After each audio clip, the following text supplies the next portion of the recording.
السلام عليكم ورحمة الله وبركاته. ازيكم حبايبي، عاملين ايه؟ زي ما انتم شايفين النهاردة هنعمل مع بعض ان شاء الله الحواوشي. شايفين متحمر ازاي؟ طعمه جميل جدا وضايفين له شوية اضافات كده جديدة ما عملناش قبل كده، واللحمة جميلة وجوسي كده من جوه اهي زي ما انتم شايفين. يلا نبدأ بقى ونشوف هنعمل ايه النهاردة. اهو شايفين شكلها بسم الله ما شاء الله، تحفة يا جماعة اهي. يلا نسمي ونقول بسم الله الرحمن الرحيم ونصلي على الرسول عليه أفضل الصلاة والسلام. عندنا المقادير هنا، ده عبارة عن نص كيلو من اللحمة المفرومة، طبعا مضاف له نسبة من الدهون. وهنا نص كيلو من البصل المبشور، اللحمة بتبقى زي البصل بالظبط في المقدار. وعندي هنا دي طماطمايه مبشورة، ما كنتش بضيفها قبل كده بس بصراحة فرقت معايا. وقرن فلفل حامي، وهنا كمان معلقتين كبار من الدقيق ومعلقة من السكر، هتعرفوا هنضيفهم ليه دلوقتي. طبعا عندنا اهم حاجة البهارات، ملح، فلفل اسود، كمون، والسبع بهارات. يلا نبدأ ونشوف هنعمل ايه مع بعض. اول حاجة هنعملها هنضيف المكونات دي كلها مع بعض. هجيب البصل على اللحمة وهخلطه كده معاه بالشكل ده. زي ما قلت لكم البصل قد اللحمة بالظبط، نص كيلو ونص كيلو.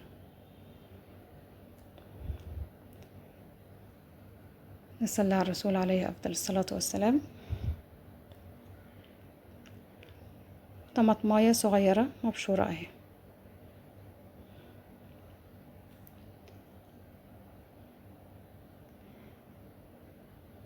وادي الفلفل الحامي. عايزه تكتري من الفلفل شويه مفيش مشكله، بس انا ما كترتش.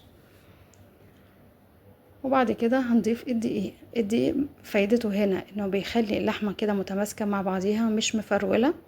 ومعلقه السكر فايدتها برضو ان هي بتخلي طعم الحوشي كله كده ما شاء الله طعمه جميل. تمام، هنخلط المكونات دي كلها مع بعض مع البهارات.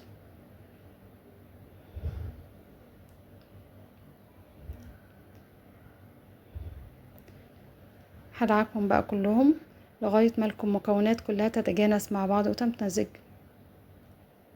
هشيل الشوكة بقى واحاول اخلطهم بايدي زي ما انتوا شايفين كده.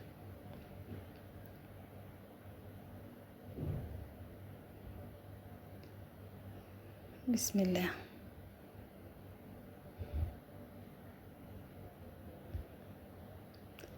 الخلطة دي جميلة جدا يا جماعة، يا ريت تجربوها، هتحسوا بالفرق فعلا بالدقيق والسكر والطماطم، عاملين فرق جامد. هنا بقول لكم ما شاء الله حجم اللحمة تضاعف بالبصل والمكونات اللي حطيناها. هنا بجيب العيش البلد العادي بتاعنا، بقص جزء كده منه. الجزء ده طبعا ما بيترميش، بينفعنا بعد كده ما نيجي نعمل فتة، نحطه في كيس في الفريزر وبعدين نبقى نقطعه للفتة ان شاء الله. بفتح العيش وبحط فيه بس اللحمة، حاول بس افردها عشان ما تكونش تخينة. انا بحبش اللحمة تبقى تخينة جوه الرغيف علشان تستوي كويس، ما بحبهاش سميكة قوي بالشكل ده. وهدهن العيش من فوق كده بدهنة بسيطة من الزيت، ومن الناحية التانية كمان واكون مجهزة صينية عندي برضو دهناها بدهنة زيت بسيطة. في الوقت ده انا مشغلة الفرن على درجة حرارة 180. هجهز بقى العيش عندي كله وهحط صواني في الفرن. اعمل لكم كمان واحد اهو.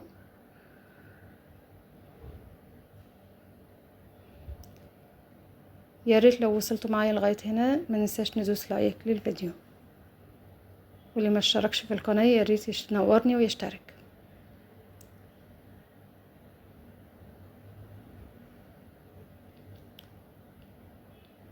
غدا بسيط وسهل جدا يا جماعه، ما بياخدش وقت، وعندنا كل الكبار والصغيرين بيحبوا الحواوشي، مع شويه بطاطس محمره جنبيها وخلاص كده بالشكل ده. هكمل باقي الكميه واوريكم شكلها اما تطلع ان شاء الله.